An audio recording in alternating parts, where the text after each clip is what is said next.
ମୁଁ ଅଞ୍ଜଳି ମୋର ରେସିପିସ୍ ବାଇ ଅଞ୍ଜଳି ଚ୍ୟାନେଲକୁ ଆପଣମାନଙ୍କୁ ସ୍ୱାଗତ କରୁଛି। ପୁଦିନା ସ୍ୱାସ୍ଥ୍ୟ ପାଇଁ ବହୁତ ଉପକାରୀ।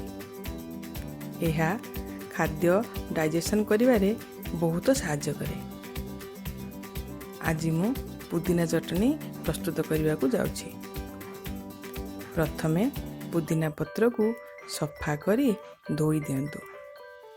ତାପରେ ଜାରରେ ପୁଦିନା ପତ୍ର, ଗୁଡ଼, ନଡ଼ିଆ, ତେନ୍ତୁଳି, ଅଳ୍ପ ଅଦା, କଞ୍ଚା ଲଙ୍କା, ସ୍ୱାଦ ଅନୁସାରେ ଲୁଣ, 1 ଚାମଚ ଜିରା ଗୁଣ୍ଡ ଏବଂ ଅଳ୍ପ ପାଣି ଦେଇ ଭଲ ରୂପେ ବାଟି ଦିଅନ୍ତୁ।